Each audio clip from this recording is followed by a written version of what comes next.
Hello guys, good morning. Good morning, good morning. Taga lang. I'm back. I'm back.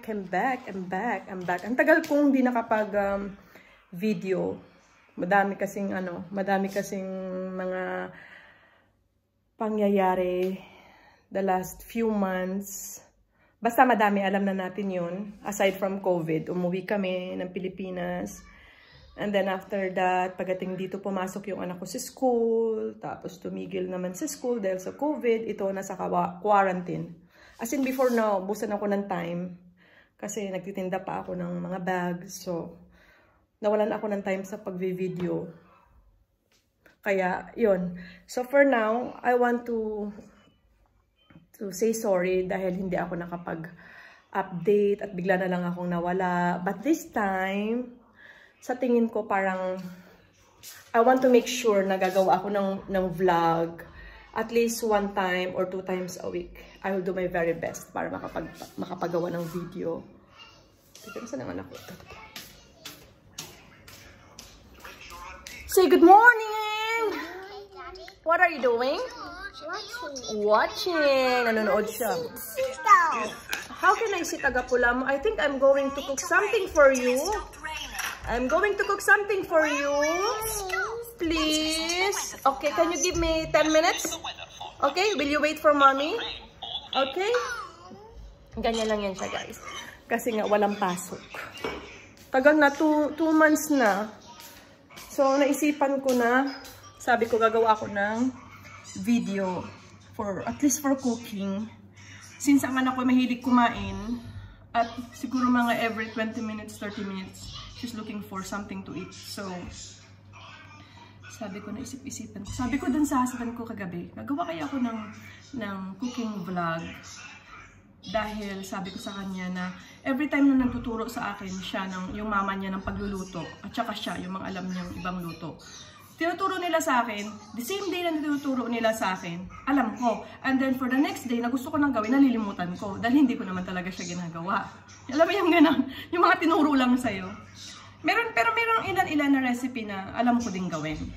So kaya ngayon, sabi ko sa kanya, the best solution para hindi ko malimutan at saka para ma-get used kong lutuin is to vlog, to put it into vlog. Vlog. Basta gano'n. So, kung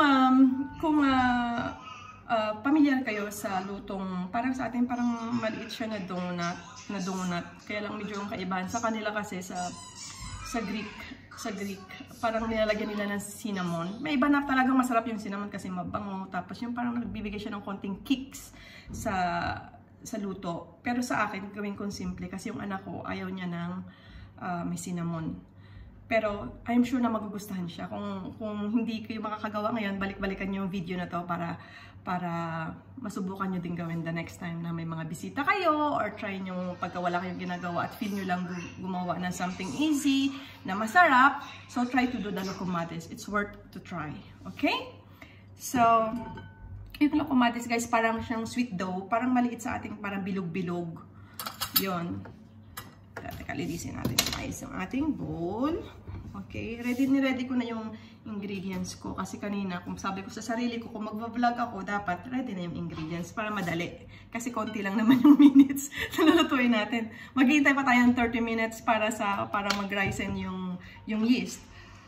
First, kailangan natin guys ng lukewarm water. Hindi siya malamig, hindi rin siya sobrang init, or else mamamatay itong yeast. So, lukewarm water first. Lagay natin dito sa bowl. Andyan kasi yung camera ko rin.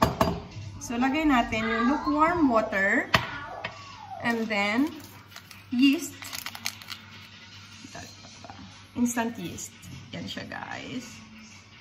Yan. Lagay natin ng yeast. Okay. And then, kalahating kutsarita lang na asin. Kalahating kutsarita lang yan. May iba na mahilig sila sa sweet. So, pwede nyo gawin ito na 2 tablespoon or 1.5 tablespoon. Sa akin kasi medyo tumataba-taba na kami. Parang may konting sweet. Nilagyan ko lang siya ng isang teaspoon na sugar. Sugar po yun. And then, i-mix natin siya ng konti lang para mag-well combined yung yeast. Mix lang natin. Tapos, lagay tayo ng ito flour. Lagay ko sa bali 3/4 lang siya, guys. 3/4 lang. 3/4 bawasan natin. Sorry sa ingay. Ito 3/4 lang siya. Okay. Maliit, konti lang siya, guys, na ingredients. Bali lukewarm water, half teaspoon na salt, 1 tablespoon or half teaspoon na sugar. It depends kung gaano kayo kahilig sa sweet. And then yeast at saka ano pa ba? Yun nga, sabi ko ng lukewarm water. So, i-mix nyo lang ng bonggang-bongga hanggang sa matunaw yung, teka, papakita ko sa inyo para makita nyo. Yung mga medyo buo-buo. Yan, hanggang sa matunaw siya. Yan, teka, naglalak. Yan, okay. So, i-mix lang natin ng maayos para lahat ng ating hinalo na ingredients ay well combined. Okay.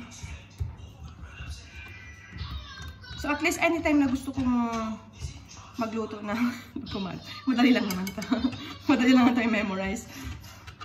Kaysa dun sa iba ng mga recipe. Marami pa akong recipe na gagawin. So, just watch out for my video. Pwede nyo akong abangan sa video para makita yung ibang klase ng mga recipe ng Greek-Filipino recipe. Okay, magbe-bake tayo. Magawa tayo ng something other mga menu na akala natin mahirap gawin pero madali lang siyang gawin. So anyway, ito na siya, guys. Teka. Ang hirap na nagsosolo-solo. Ito siya. Ito na siya. Nakikita niyo yung parang bula-bula na yan? Nakikita niyo ba? Yan. Dahil yan sa yeast. Dahil yan sa yeast. So, ganyan lang siya. Pag na-mix nyo na siya ng maayos, takpan natin ng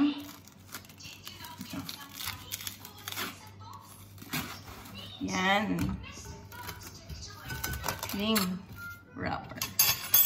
Para mag-risen yung ating yeast. Magiging doble. Yung size niyang yan, magiging doble yan.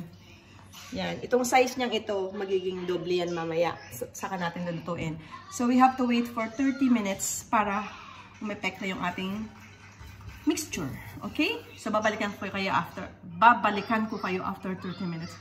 Minsan kasi pag ngayon lang ako ulit nakapag-video, at nabobulol na naman ako. Sorry naman. Ganyan lang talaga. So, ito na yun, guys. So, hintayin lang natin ng 30 minutes. Saka natin simulan lutuin. Okay? Ganoon lang siya. Simple lang. Sugar, salt, yeast, at saka flour, and lukewarm water. Mix nyo lang yung maayos para well combine yung mga ingredients nyo na nilagay. And then you just have to wait for 30 minutes. Tapos simulan na natin lutuin. Okay? See you guys. Okay, it's time for testing. My test? Yeah, okay, try it now. Try it now. It's yum. That's your favorite. Susubukan ko kung hindi siya maghahanap ng tinidor. What do you want fork? You want fork? Sprinkle. A sprinkle. Okay, try it now. Ayaw niya yan subukan pag walang tinidor. Kukuha na nga akong tinidor. Ayaw niya subukan pag walang tinidor. Aray ko, ang chinelas ko. Teka. Okay. You're funny. Alright. Well, it's good. Aga po lang. You need always fork. Crispy. Yummy. Okay? Crispy. You hear that? Okay, try it. Ella, na, try it na. Swacky. Ella, try it na. Try it. All. Put it all. Yeah. Ah! Laki-laki kasi. Okay. So, how do you find it? Is it yummy? Is it yummy? Chocolate. Is it yummy? Chocolate. Yeah. It's a magic. Is it yummy? Thumbs up if it is yummy. Thumbs up first if it is yummy. Okay. Jack and Poy. Okay. Tell me first if it is yummy. Yay! Thank you! Thank you, Baba. Bravo. Oh, masarap daw. So hopefully guys, see you next time. Say bye-bye first to them. Bye-bye!